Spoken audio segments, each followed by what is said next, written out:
Hello friends, आज की class में 8 जुलाई को जो कुमार गौरव सर के द्वारा आपकी फुलपत्ती वाली क्लास करवाई गई है, तो उसका हैंड रिटन नोट्स के रूप में मैं रिवीजन करवा रही हूँ। तो ये क्लास है वो आपके एग्जाम्स के लिए वेरी इंपॉर्टेंट होने वाली है, तो प्लीज़ लास्ट तक क्लास को देखना है। चलो बिना टाइम वेस्ट की क्लास की शुरुआत करते हैं क्वेश्चन नंबर 1 से। मसूद पेजेस्कियन ने किस देश के राष्ट्रपति चुनाव के अंदर जीत दर्ज की है? तो ईरान के अंदर। तो जो मसूद पेजेस्कियन है ये सुधारवादी नेता हैं और ईरान के अंदर वर्तमान में राष्ट्रपति चुनाव हो इन्होंने जीता है। और किसको हराया है? तो सईदी जलीली है, इनको हराकर ये राष्ट्रपति का चुनाव हो जीते हैं। और इनके मुद्दे थे महिलाओं के अधिकार को बढ़ावा देना, पश्चिम के साथ संबंधों को बढ़ावा देना और इंटरनेट पाबंदी है इसको कम करना। ये इनके सबसे ज़्यादा मतलब इनके फेमस मुद्दे थे। ईरान की राजधानी तेहरान है। मरुस्थल तो दस्त ए लुप्त और दस्त ए कबीर यहाँ पे मरुस्थल है। और रामसर कन्वेंशन 2 फरवरी 1971 को ही ईरान के अंदर ही हुआ था। नेक्स्ट है ब्रिटेन के प्रधानमंत्री कीर स्टाइमर बने हैं और इनकी पार्टी है लेबर पार्टी। और डिप्टी पीएम है वो एंजेला रेनर बने हैं, तो इनका नाम भी याद रख लीजिएगा। लल्लन टॉप क्वेश्चन में जुलाई 2024 की अब तक की जो करंट अफेयर्स है उसका रिवीजन करवाऊंगी, तो क्लास के लास्ट के अंदर करवा दूंगी। इस क्लास की पीडीएफ टेलीग्राम पे डाल दूंगी, टेलीग्राम का लिंक इस वीडियो के कमेंट सेक्शन के अंदर ही पिन कर दूंगी। आगे है क्वेश्चन नंबर 2। मर्सर की जीवन यापन लागत डेटा रिपोर्ट के अनुसार ही दुनिया का सबसे महंगा शहर कौन सा है? तो ये हांगकांग है।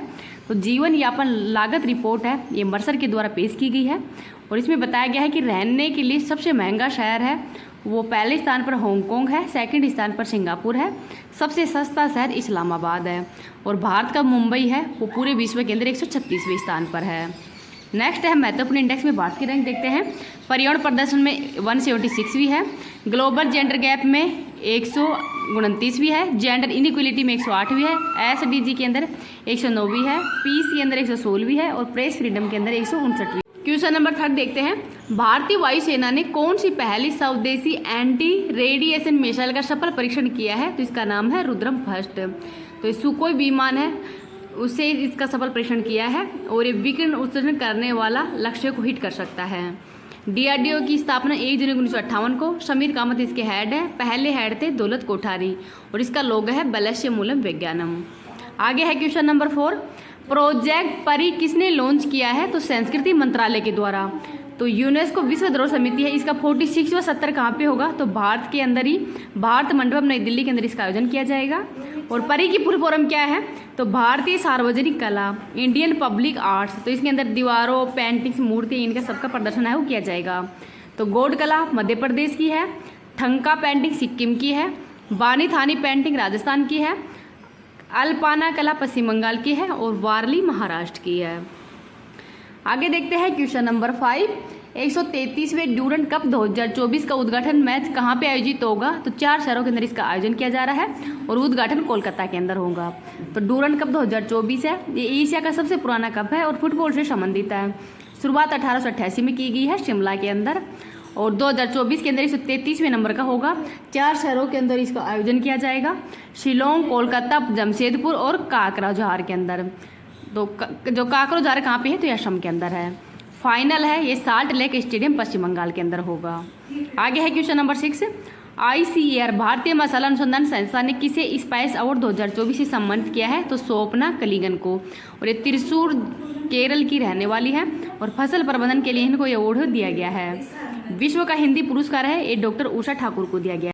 क्वेश्चन नंबर 7 देखते हैं।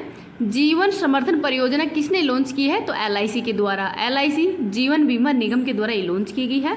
तो भारतीय परिवारों की जरूरत के आधार पर ही स्वयं में परिवर्तन करना इसका उद्देश्य है। नेक्स्ट है क्वेश्चन नंबर 8। राष्ट्रीय बाल अधिकार संरक्षण आयोग ने किस राज्य में अभ्रक खादानों को बाल श्रम मुक्त घोषित किया है? तो झारखंड के कोडरमा के अंदर। तो राष्ट्रीय बाल अधिकार संरक्षण आयोग 2005 का एक्ट है और इसके हेड कौन है? तो प्रियंका कानूनगो है और बाल श्रम मुक्त है ये 14 वर्ष के आयु तक के बच्चे हैं उनको बाल श्रम से मुक्त रखा गया है। आगे है क्वेश्चन नंबर 9। उत्तर प्रदेश के अंदर हुई हाथरस भगदड़ की जांच करने के लिए किसकी अध्यक्षता में जांच आयोग का गठन किया गया है? तो ब्रजेश श्रीवास्तव जो कि सेवानिवृत्त न्यायाधीश हैं इनकी अध्यक्षता के अंदर ही आयोग का गठन किया गया है। तो हाथरस उत्तर प्रदेश में भोले बाबा का सत्संग हो रहा था जहाँ पर 2.5 लाख लोग हैं ये सत्संग के अंदर आए हुए थे और यहाँ पर भगदड़ मचने के कारण 125 से अधिक लोगों का निधन हो गया है। और जांच आयोग के अंदर 3 सदस्यों के जांच आयोग बनाया गया है जिसके अध्यक्ष ब्रजेश श्रीवास्तव हैं। परीक्षा को पारदर्शी करने के लिए आयोग है ये डॉक्टर के राधाकृष्णन आयोग बनाया गया है। आगे है क्वेश्चन नंबर 10, महाप्रभु जगन्नाथ रथ यात्रा कहाँ पे प्रारंभ हुई है? तो उड़ीसा के अंदर। तो उड़ीसा के अंदर ये आषाढ़ शुक्ल द्वितीया से शुरू होती है और इसमें बलराम रथ होता है, एक सुभद्रा का रथ होता है, एक जगन्नाथ का। तो बलराम रथ ये ताल ध्वज और ये रेड और ग्रीन कलर का होता है, सुभद्रा वाला रेड और ब्लू कलर का होता है, जगन्नाथ वाला रेड और येलो कलर का होता है। और रथ खींच कर ले जाते हैं गुड्डीचा, जो कि इसके मौसी का घर है, यहाँ पर इसको खींच के ले जाते हैं। नेक्स्ट है क्वेश्चन नंबर 11, नीरज चोपड़ा करेंगे पेरिस ओलंपिक के अंदर ही 28 सदस्यीय भारतीय दल का नेतृत्व नीरज चोपड़ा के द्वारा किया जाएगा। तो नीरज चोपड़ा ने ही टोक्यो ओलंपिक है इसके अंदर भाला फेंक के अंदर ही स्वर्ण मेडल जीता था 7 अगस्त को। तो 7 अगस्त को ही वर्तमान में भाला फेंक दिवस भी मनाया जाता है। आप ललन टॉप क्वेश्चन में जुलाई 2024 की करंट अफेयर्स देखते हैं। IMF की आर्टिफिशियल इंटेलिजेंस तत्परता सूचकांक के अंदर भारत को कौन सा स्थान मिला है? तो 72वां। किस देश के अंदर आयोजित रिम्पैक अभ्यास में ही भारतीय नौसेना ने भाग लिया है? तो USA के अंदर। EIU ग्लोबल लिवेबिलिटी इंडेक्स 2024 में किसे शीर्ष स्थान मिला है? तो वियना ऑस्ट्रिया को। T20 विश्व कप 2024 का खिताब किसने जीता है? तो भारत ने। युग युगीन भारत संग्रहालय का निर्माण किसके सहयोग से किया जाएगा? तो फ्रांस के सहयोग से। यूरोपीय परिषद के अगले अध्यक्ष पद पर किसे नियुक्त किया जाएगा? तो एंटोनिया कोस्टा को। पहला अंतर्राष्ट्रीय डेयरी महासंघ एशिया प्रशांत शिखर सम्मेलन का आयोजन कहाँ पे होगा? तो कोच्चि केरल में। गवाह सुरक्षा योजना प्रारंभ करने की घोषणा किसने की है? तो असम ने। मुख्यमंत्री मांझी लड़की बहन योजना किसने प्रारंभ की है? तो महाराष्ट्र सरकार के द्वारा। आगे है going together for youth creativity and well being पहल किसने लॉन्च की है? तो यूनेस्को ने। SBI के चेयरमैन श्रीनिवासुलु शेट्टी हैं।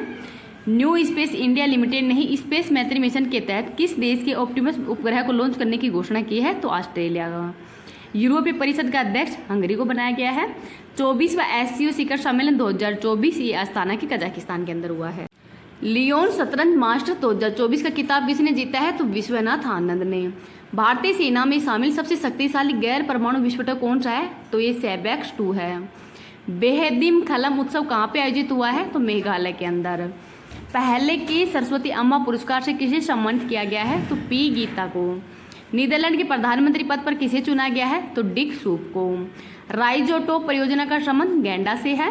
भारतीय सेना ने किसके साथ में सिख सैन्य अभ्यास नोमटिक एलिफेंट प्रारंभ किया है? तो मंगोलिया के साथ में।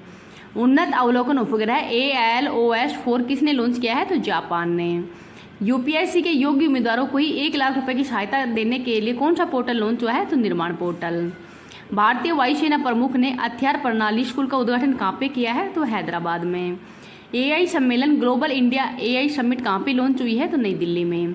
अंतर्राष्ट्रीय छात्रों के लिए प्रीपैड सेफ्री फॉरेक्स कार्ड किसने लॉन्च किया है? तो ICIC के द्वारा। यूनेस्को विश्व धरोहर समिति के 46वें सत्र की मेजबानी कौन करेगा? तो भारत।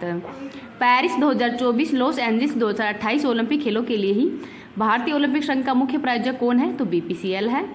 राष्ट्रीय लेखाओं के आधार वर्ष में संशोधन हेतु किसकी अध्यक्षता में समिति का गठन किया गया है? तो विश्वनाथ गोल्डर की अध्यक्षता में। पहली बार मेनलैंड शीरो का फोटोग्राफिक दस्तावेजीकरण कहाँ पे प्रारंभ किया है? तो असम के अंदर। आगे है लोकपथ मोबाइल ऐप किसने लॉन्च किया है? तो मध्य प्रदेश ने। प्रोजेक्ट नेक्सस का संबंध RBI से। ब्रिटेन के प्रधानमंत्री पद पर किसका निर्वाचन हुआ है? तो कियर स्टारमर का। संघाई सहयोग संगठन का 10वां सदस्य देश बेलारूस है और नोवा कौन सा ही आपको कमेंट सेक्शन के अंदर बताना है। रूस ने कब तक नए ऑर्बिटल स्टेशन निर्माण की घोषणा की है? तो 2030 तक। पार्वती कालीसिंध चंबल नदी जोड़ो परियोजना के लिए किसने समझौता ज्ञापन किया है? तो मध्य प्रदेश और राजस्थान के मध्य। PIB का महानिर्देशक IS धीरेन्द्र ओझा बने हैं। MA पाठ्यक्रम के अंदर ही भगवत गीता को शामिल करने की घोषणा किसने की है? तो IGNOU के द्वारा। व्यापारियों के लिए ही किफ़ायती स्वास्थ्य सेवा हेल्थ साथी योजना किसने लॉन्च की है? तो पेटीएम के द्वारा। तो इसको भी याद रख लीजिएगा। अगर आपको ये क्लास पसंद है तो प्लीज़ आप इसको ज़्यादा से ज़्यादा लाइक एंड शेयर कर देना। अभी तक चैनल को सब्सक्राइब नहीं किया तो प्लीज़ चैनल को सब्सक्राइब भी कर लेना। Thank you.